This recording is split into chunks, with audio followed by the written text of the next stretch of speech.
জি এটাকে নতুন করে আবার পুনরুত্থান মানে আমি কোনো আলোচনাটা যেহেতু এই পর্যায়ে এসে ঠেকেছে নিশ্চয়ই প্রশ্নটা করাই যায়। এটা অত্যন্ত এখন আমি এর পিছনে যতগুলি বাক্য ব্যবহার করব সবারই আমি আপনাকে এক কথাই বলেছি যে পাবো না। এখন এটাকে এস্টাবলিশ করার জন্য আমি যদি 20টা বাক্য ব্যবহার করি অর্থ একটাই, পাবো না। কারণ ভাই যারা আসলে জামাত বাংলাদেশের সবসময় 3-4 নম্বর দল, যেরকম নাকি আগের বার হইতো। আওয়ামী লীগ কি করেছে? জাতীয় পার্টিকে টাইনে আইনে প্রধান বিরোধী দল বানাইছে। হইতে পারছে? ওর তো এটা হওয়ার যোগ্যতাই নাই। তো এখন আপনি এই দলকে নিয়ে আইনে মানাবেন প্রধান বিরোধী দল, হবে নাকি? এটা হবে না, এটাই স্বাভাবিক। আমরা দেশে যারা প্রধান বিরোধী দল থাকবে তাদের রাখবেন আপনি দূরে দূরে। এই দল ক্ষমতায় যাবে তাদেরও লাভ হবে না, দেশেরও কোনো লাভ হবে না, এবং গণতান্ত্রিক যে পদ্ধতি আমরা গণতন্ত্র বলে যা বুঝি সেটার কোনো লাভ হবে না। আপনি যতই যুক্তি দেন, জার্মানি নিয়ে আসেন, সুইজারল্যান্ড নিয়ে আসেন, সব যুক্তি উদাহরণ নিয়ে আসেন ভাই, আমাদের দেশের বাস্তবতা হলো এই দেশে রাজনৈতিক দল হলো বেসিক্যালি দুইটা, আওয়ামী লীগ আর বিএনপি।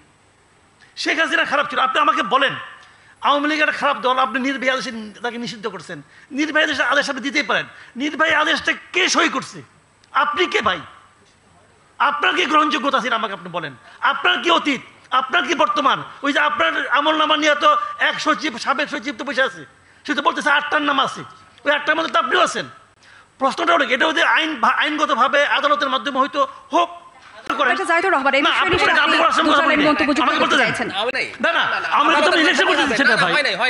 আচ্ছা আওয়ামী লীগ নৌকা মার্কা থাকবে? আমাকে বলতেন, আমাকে শেষ করেন, তারপর আপনি বলেন। আপনি আমাকে বলেন থাকবে, থাকবে না, তা আর আলাপ লাভ আছে? ওই আধ্যাত্মিক আলাপ লাভ আছে কোনো? ওই সময় আলাপ করেন আপনি, ব্যাকরণ নিয়ে আসেন, অমুক নিয়ে আসেন, তমুক নিয়ে আসেন, ব্যালট পেপারে নৌকা থাকবে কিনা, দ্যাট ইজ দ্য পয়েন্ট। কারণ আমি বলতে চাচ্ছি আওয়ামী লীগের স্বার্থ নিয়ে আমার কোনো কথা নাই। আমার কথা হলো যে লোকটা সারা জীবন নৌকায় ভোট দিয়েছে তার জন্য আপনি কি রাখলেন? বৈঠাও রাখবেন না, জাহাজও রাখবেন না, তো সে কি করবে? তার অধিকার তো আপনি ক্ষুণ্ণ করলেন। একটা রাষ্ট্র, একটা সরকার যখন এই ধরনের কাজ করে সেই কাজটাকে আর আপনি যত কিছু বলেন। আমি এটা একটা জবাব দিই, মানে আওয়ামী লীগ কি করবে? আওয়ামী লীগ যদি মনে করে তার জনসমর্থন আছে, পাকিস্তানের তেহরিক ইনসাফের দল নিষিদ্ধ করা হয়েছে, এক মিনিট, ষড়যন্ত্রমূলক ভাবে ওদের মার্কা নিষিদ্ধ করা হয়েছে, ওরা স্বতন্ত্র দাঁড়িয়ে মুসলিম লীগের চাইতে বেশি জিতেছে, ওরাই একক সর্বোচ্চ দল হয়েছিল। আওয়ামী লীগ যদি হ্যাডাম থাকে, তাদের যদি চোর ডাকাত বাটপার যেগুলো আছে তার বাইরে কেউ যদি নির্বাচনে দাঁড়ায়, স্বতন্ত্র করুক, আমরা দেখতে চাই তাদের কত বড় শক্তি আছে। তেহরিক দেখিয়েছে না, দেখিয়েছে, ওরা দেখাক, আমরা একটু দেখতে চাই। আব্দুল তুষার, অবশ্যই, কেন না? যার বিরুদ্ধে নির্বাচন,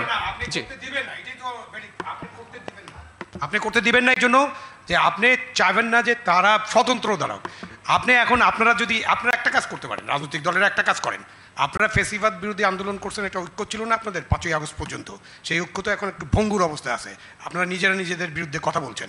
আপনারা ফেসিবাদ বিরোধী ঐক্য করেন, ইনক্লুসিভ নির্বাচন করেন, আওয়ামী লীগের বিরুদ্ধে ফেসিবাদী ঐক্য করে তাদেরকে সহায় দেন। না সেটা না, আওয়ামী লীগ স্বতন্ত্র নির্বাচন করতে পারবে না, এই কথা কোথাও নাই। স্বতন্ত্র নির্বাচন আওয়ামী লীগ করবে কেন? That is not Awami League.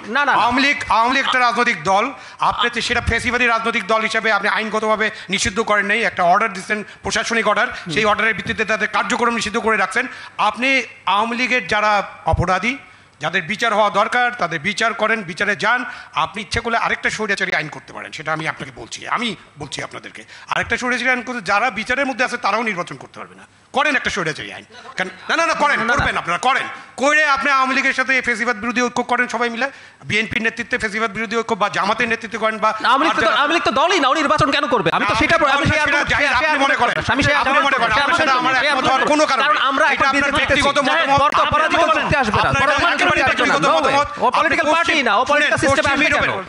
পশ্চিম ইউরোপের উদাহরণ দিয়ে কোনো লাভ নাই। কিরকম ভৌগোলিক সিচুয়েশনে আছে ওখানকার জিওপলিটিক্যাল সিচুয়েশনটা কি?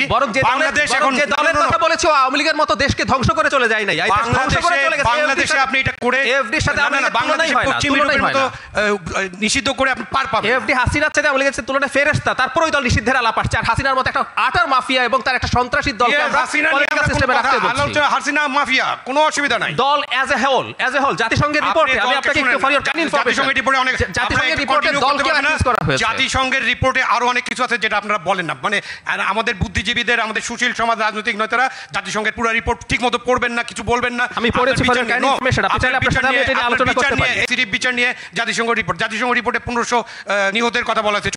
আপনি এখন পর্যন্ত 832 জনের তালিকা দিয়েছেন, আপনি 1500 নিহত হয়েছে এটা বলে যাচ্ছেন এক অবল্লায়। এই যে জুলাই ঘোষণা, সেখানে আপনার প্রধান উপদেষ্টা 1000, জাতিসংঘ 1400 বলেছে 15 আগস্ট পর্যন্ত ফর ইওর কাইন্ড ইনফরমেশন। পর্যন্ত। সুতরাং আপনারা এতদিন ধরে 5 বলছেন যে 1500 মানুষ নিহত হয়েছে এই আন্দোলনে।